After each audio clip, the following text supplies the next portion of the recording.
Pessoal, boa tarde. Vamos para mais uma aula de ensaio dos materiais.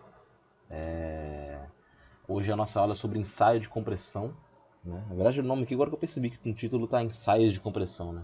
É ensaio de compressão só, né? É um tipo de ensaio. Vou corrigir isso depois. Bom, a gente já viu então uma pequena introdução sobre os ensaios, né, destrutivos, né, que são os ensaios que a gente vai ver aqui nesse curso. Já vimos um pouco sobre ensaio de tração, 2 aulas sobre ensaio de tração. E essa quarta aula é sobre ensaio de compressão, né? A aula é curta porque o ensaio em si ele não tem muito não tem muito o que falar sobre ele, é um ensaio simples, tá? E bem, a gente vai ver como é que acontece esse ensaio, né? O ensaio de compressão ele é muito similar ao de tração, né? Porque o tipo de esforço é praticamente o mesmo. A única coisa que muda é a direção, né? O de tração está no sentido de tracionar o meu corpo de prova, o de compressão está no sentido de comprimir o meu corpo de prova. Então é um esforço uniaxial, crescente e um corpo de prova específico. Da mesma maneira que o de tração, só que muda a direção do esforço, né? Aqui a ideia é comprimir o material, né? O que a gente vai medir nesse ensaio? A gente mede a carga que a gente está aplicando e o quanto que ele está deformando na direção axial. Tá? Então é bem similar mesmo. Esse ensaio de compressão, para a gente que é da mecânica, ele é um pouco mais. É um pouco menos utilizado, digamos assim. Né? Ele é muito utilizado para a área de construção civil e para materiais que são frágeis em tração. Tá? O pessoal de construção civil, não sei se alguém já teve oportunidade de fazer um técnico de edificações, por exemplo, esse é um dos ensaios principais para concreto, né, por exemplo.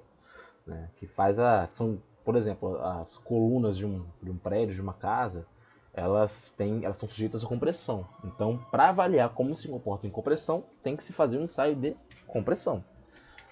Então, muito comum em construção civil. Para materiais frágeis também é utilizado esse ensaio, né, como ferros fundidos são materiais frágeis em tração, tá? Mas em compressão eles são bem resistentes, né? Da mesma maneira que alguns cerâmicos. Né? Aqui eu vou mostrar como que é esse ensaio de compressão em um cilindro de concreto. Né? Deixa eu dar play aqui no vídeo. Acho que já está rolando, isso aí. Recomendações, a gente vai falar um pouco mais sobre isso. As faces têm que estar bem lisas e niveladas. Né? As faces têm que estar paralelas, não pode ter um desnível. A gente tem que saber o diâmetro do nosso corpo de prova. Né? Lembrando que isso tudo segue normas, né? Tanto o diâmetro quanto o comprimento a gente tem que saber. Tem normas bem definidas em relação a isso.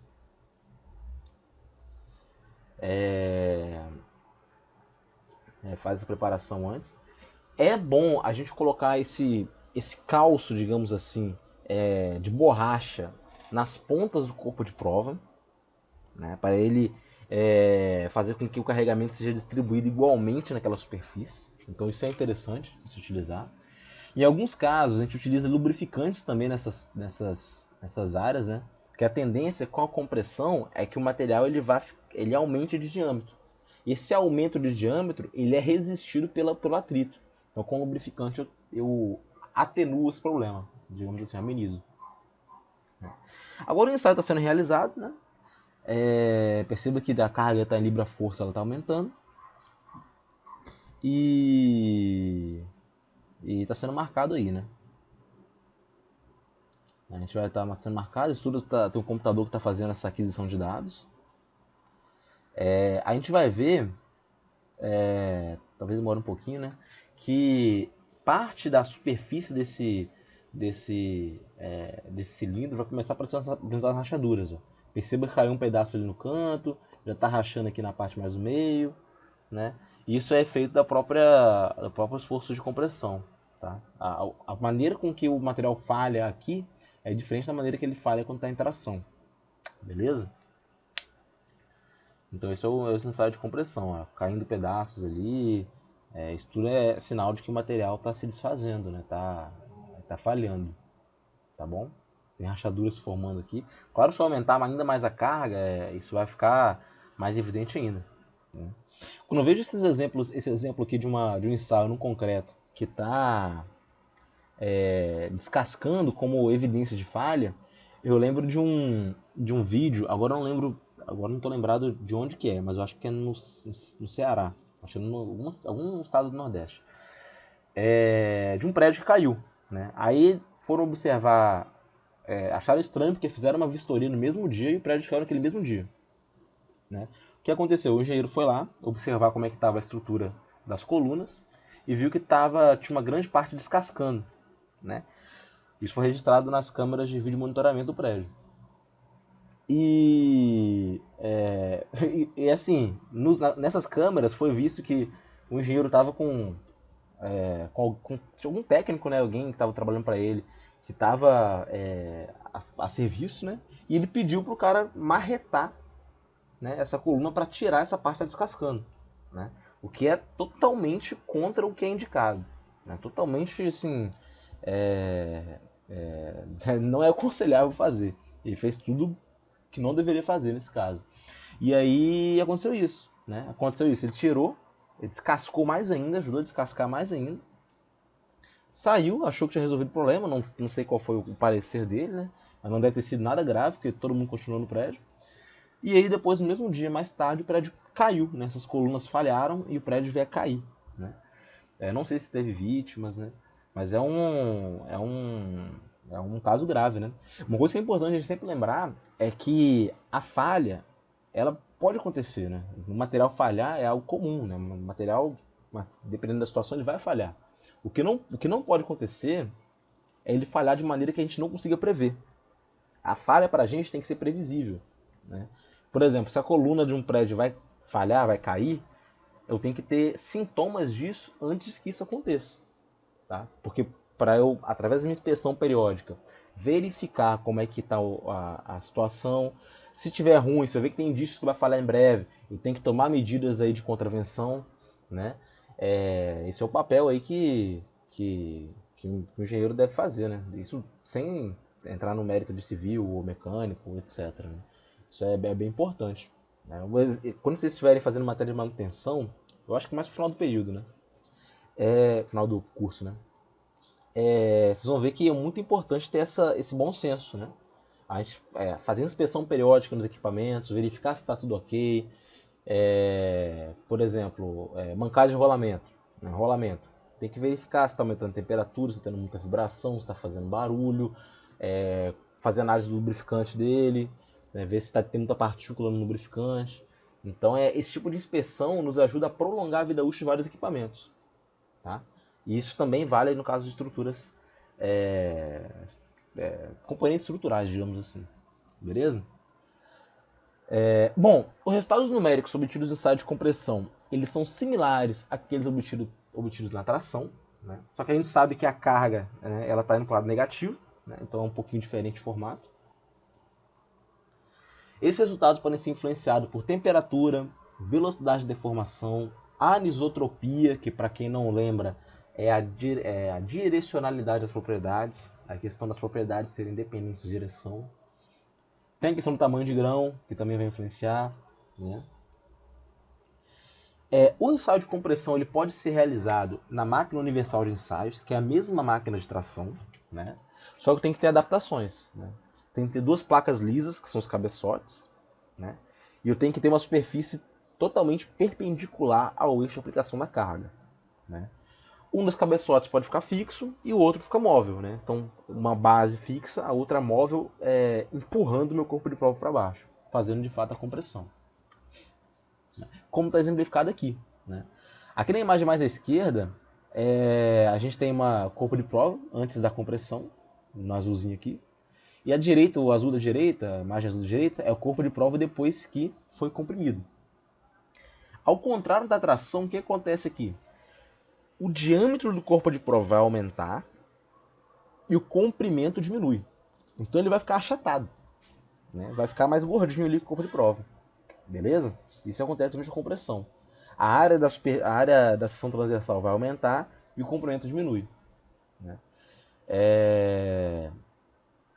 Aqui em B aqui tem uma figura mostrando como é que é a máquina, né? Tem um cabeçote móvel, corpo de prova, prato superior, prato inferior à mesa.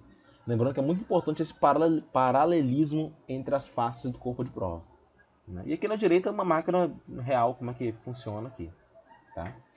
Como deve funcionar, beleza?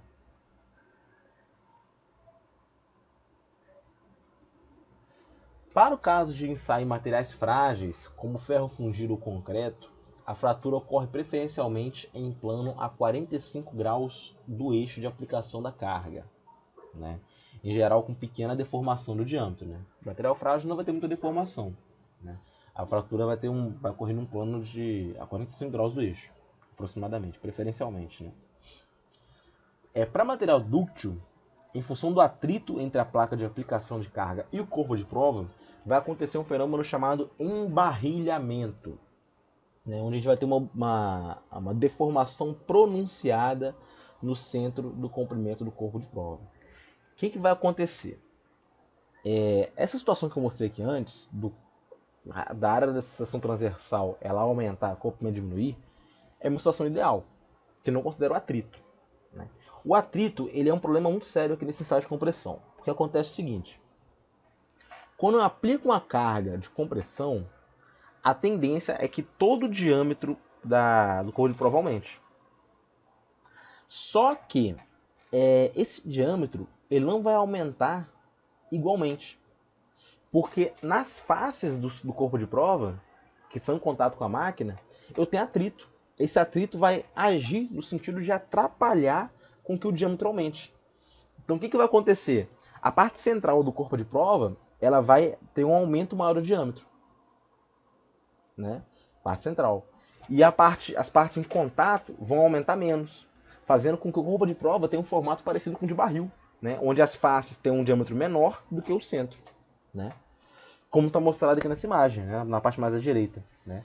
As partes que estão em contato com as placas, elas têm um diâmetro menor do que o diâmetro central dele, formando um barril, né? Isso é embarrilhamento, acontece devido ao atrito, tá bom? Isso acontece em materiais dúcteis, tá? Porque esse embarrilhamento nada mais é que uma deformação. Então o material dúctil tem que sofrer embarrilhamento. Ele sofre embarrilhamento, né? No material frágil, a fratura acontece num plano de 45 graus ali, né? Como foi mostrado, como está aqui na imagem do meio. A rachadura ali, a trinca acontece nessa direção. E é isso. Aqui a gente tem mais uma imagem mostrando como é que funciona, né? Na esquerda, material dúctil, né? Na direita, material frágil, tá?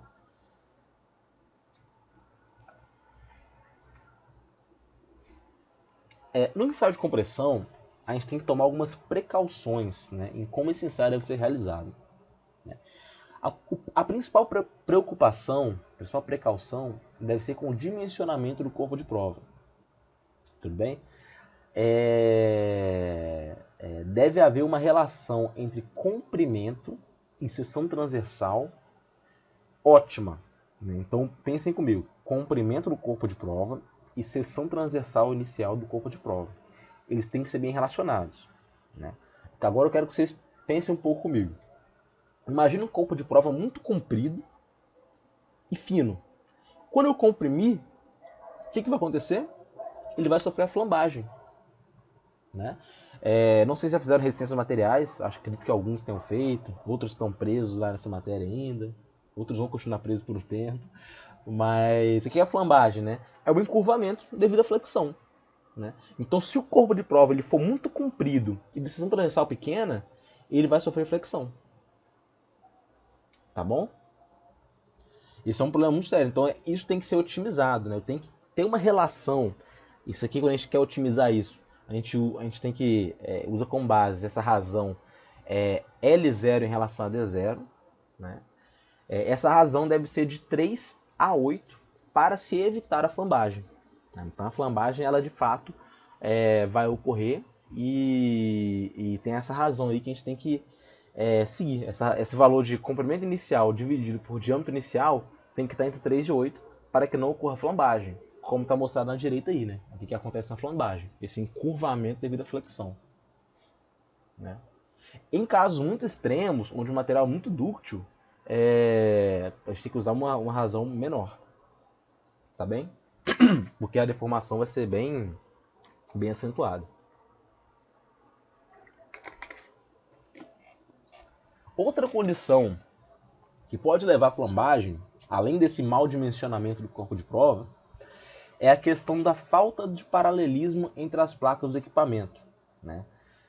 Se elas não estiverem bem inclinadas, paralelas, né, elas vão sofrer a flambagem, né? Elas vão ficar mais propensas a sofrer flambagem, né? Aqui tem um exemplo, corpo de prova com razão L sobre D maior que 8. Né? É inadequada, né? Ele está muito longo. Quando acontecer a compressão, ele vai sofrer flambagem. Né? Flambagem está mostrada aqui nessa imagem central aqui. Né? Vai sofrer flambagem. Se tiver um desalinhamento, né, uma falta de paralelismo entre as placas, eu também vou ter flambagem, né? Porque aí acontece o seguinte: no ensaio de compressão ideal, esse esforço que é feito que é colocado na direção uniaxial, ele é um esforço que ele tem que ser uniaxial. Eu quero que o meu material resista apenas à tensão em uma direção só, que é a direção, nesse caso, aí de cima para baixo, como está mostrado na última imagem aqui da direita. Quando eu tenho um desalinhamento, o que acontece? Esse esforço ele vai ser dividido. Eu vou ter uma componente dele na vertical e outra na horizontal, por menor que seja esse desalinhamento. E esse componente que está na horizontal vai favorecer a ocorrência de flambagem. Então não pode ter um desalinhamento. Esse alinhamento tem que ser perfeito. Tudo bem? Então, duas preocupações em relação à flambagem é alinhamento entre as superfícies, né, nivelamento, paralelismo, e dimensionamento correto do corpo de prova. Tá bom? Então, em relação à flambagem, a gente tem essas duas preocupações. Né?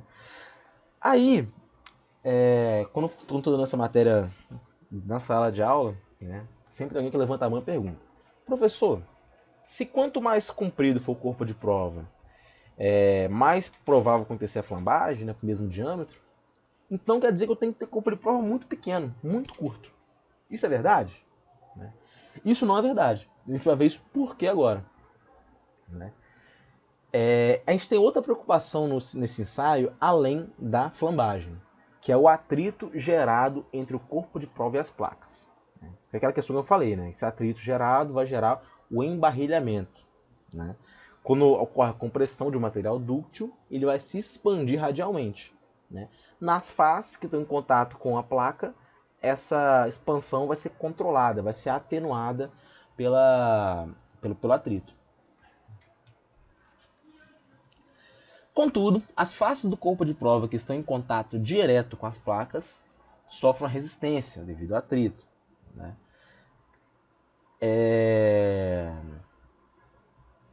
À medida, aí vem essa questão, né?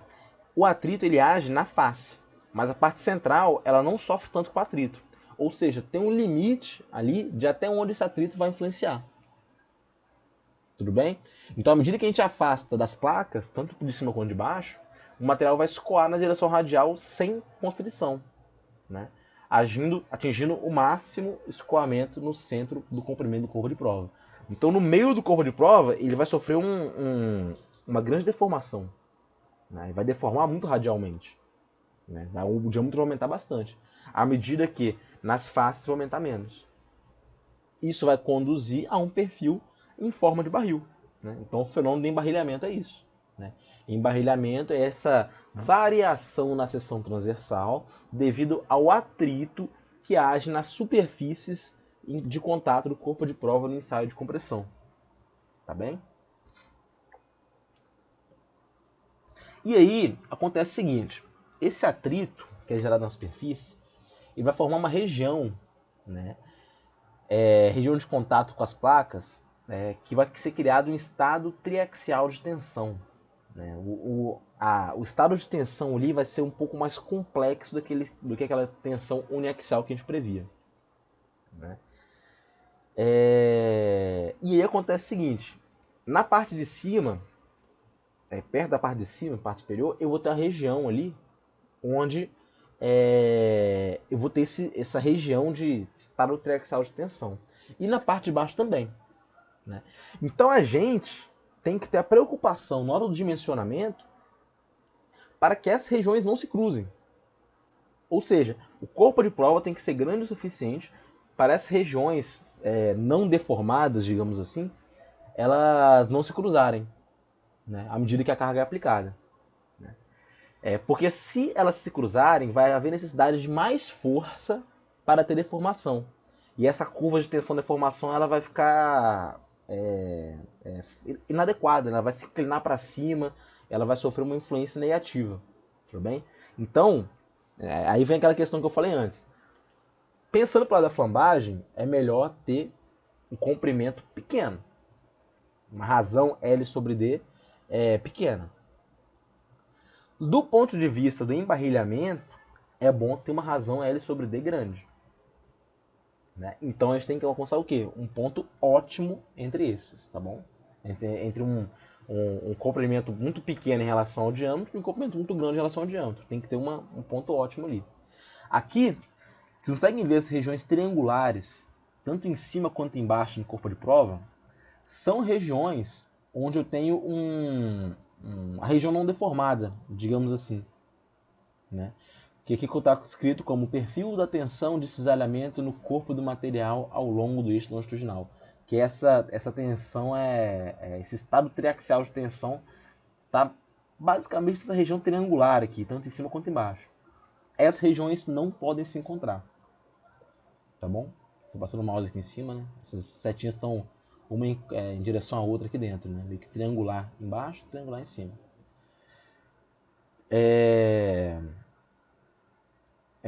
Bom, aqui tem o eixo central, né? O eixo longitudinal, o eixo radial, o eixo longitudinal. Aqui na lateral está indicando o perfil de deformação relativa ao longo do eixo longitudinal, né? Que é comum. A gente vê que ele deforma mais no meio, deforma menos nas pontas. Aqui tem um gráfico mostrando a força de atrito nas superfícies de contato e a distância do centro nas superfícies de contato. Né? Então essa força de atrito ela vai diminuindo à medida que a gente se afasta do centro. Tá bom? Essa é a distribuição das tensões de compressão e cisalhamento no corpo de prova. Então, novamente, esse embarrilhamento ele vai gerar esse estado triaxial de tensão, essa região de tensões triaxiais, triangular aqui em cima e triangular aqui embaixo. E aí, a gente tem que evitar que essas regiões se cruzem. Para isso, o corpo de prova ele tem que ter uma relação aí um pouco elevada de comprimento em relação ao diâmetro. Aqui está colocado novamente essas mesmas regiões, né? Tá até bem triangular aqui dentro, ó, no corpo de prova. Né? Que em A aqui está a formação da região do estado triaxial de tensão devido ao efeito do atrito entre as superfícies do corpo de prova e as placas de aplicação. Aqui em B tem o efeito do cruzamento das regiões. A condição adequada de ensaio está aqui e a condição inadequada de ensaio está aqui. A tendência é que ele, o efeito disso é que ele incline a curva para cima. Tá bom? Então, novamente, aqui estão várias curvas, né, para vários valores de L0 sobre D0. Aquela questão, essa razão L0 sobre D0 tem que ser ótima. Não pode ser grande o suficiente para que a gente tenha a flambagem, nem pode ser pequeno o suficiente para que tenha essa inclinação da curva. Tá bem?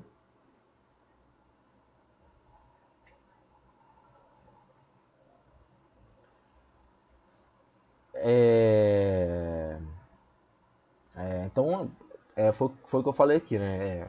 O ideal para evitar essa questão do embarrilhamento, né? dessa inclinação aí da curva, a gente tem que encontrar valores ótimos no dimensionamento. Tudo bem? Contudo, a gente tem que manter uma relação também que evite a flambagem. Né? Então tem que tomar cuidado com esses dois aspectos ao mesmo tempo. Né? Para se evitar isso com materiais muito dúcteis, a gente pode aplicar lubrificantes nas superfícies de contato. Tá? Esse lubrificante vai reduzir a questão do atrito, né? E vai atenuar esse problema. Né? Aqui a gente tem esse gráfico mostrando a tensão real de compressão e a deformação real de compressão para vários tipos de lubrificantes diferentes. Tá bom? Então, uma superfície ali, a 6 e a 7 estão mais inclinadas para cima. São sem lubrificante. Né? A1, né, A2 ali que tem esses sprays de lubrificante 1 e 2. A gente pode ver que elas têm um aspecto mais sem muita inclinação para cima. Né? Então isso pode ser atenuado aí. Isso é para uma liga de alumínio com magnésio, uma liga leve. Em relação a cálculos, vamos lá. Tensão convencional e deformação convencional é da mesma forma que a gente calcula no estágio de tração, então não vou ficar repetindo isso. Né? E a tensão real e deformação real é a mesma coisa também para o estágio de tração. Só que aqui a gente utiliza a área instantânea e a seção o valor de seção transversal instantânea. Né? Parece um logaritmo natural ali, mas enfim, esses são os cálculos aí que devem ser feitos.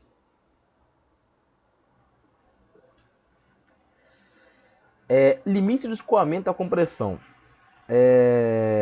A gente pode usar a mesma metodologia que a gente empregou no estágio de tração, já adotar um deslocamento de 0,002 de deformação e construir uma reta paralela à região elástica da curva. Tá? Da mesma maneira que em tração, eu vou ter uma região elástica e uma região plástica. O ensaio é muito parecido, assim, em questão de efeito. O limite de resistência à compressão, que é a máxima tensão que pode suportar antes da fratura, é determinada dividindo a carga máxima pela área inicial do corpo de prova. Né? Pensando que isso não é a tensão de deformação real, né? É a tensão de deformação convencional, que a gente pode chamar também de engenharia. Aqui para o ensaio de compressão também tem a dilatação transversal, que é um parâmetro equivalente ao coeficiente de Poisson em ensaio de tração. Ele vai relacionar ali ele relaciona a plasticidade do metal, né? O quanto que está variando a área em relação à área inicial. Tá bom? Essa dilatação transversal.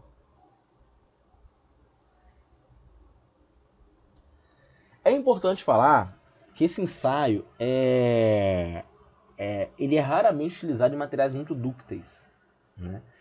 Porque eles apresentam um fenômeno de instabilidade em compressão. Tá bem? Aqui nessa imagem está mostrando na esquerda e à direita um cilindro de cobre, né? Que sofreu um estado de compressão, né? Antes e depois, né? A gente pode ver como é que ele fica num aspecto todo disforme, né? Todo esquisito ali, né? Porque ele é muito dúctil, né? Então ele vai ter muita deformação plástica, né? Isso pode criar estados de tensão assim muito complexos aí que é difícil da gente prever o que vai acontecer.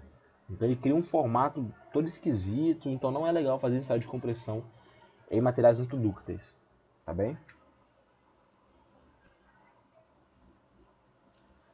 É importante falar uma coisa, né? Muitas vezes a gente é induzido a pensar que um material que ele é resistente à tração, ele vai ser resistente à compressão também, né? Só que isso nem sempre é verdade, né? A gente pode ver ali, ó, aqui no ferro fundido cinzento, que está à esquerda, né?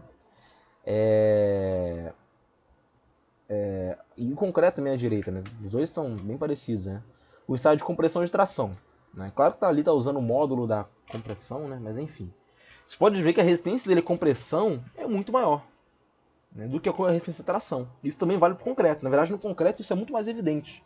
Né? Porque no concreto, numa carga pequena ali, a interação ele já tá falhando, né? Fraturando. Para compressão, não. Posso ter uma carga bem maior, tenho deformações maiores, né? Então não quer dizer que um material que é bem bom resistente, altamente resistente em tração, ele vai ser altamente resistente em compressão também. Isso uma coisa não acompanha a outra.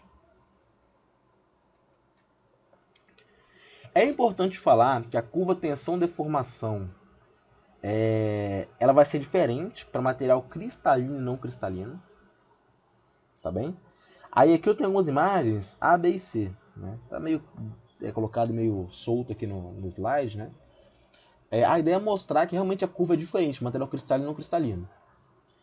Em A, né, essa é a curva tensão de compressão e deformação para materiais cristalinos. Né? Então a gente vê que tem um aspecto ali que tem um comportamento elástico e depois vai para o comportamento plástico.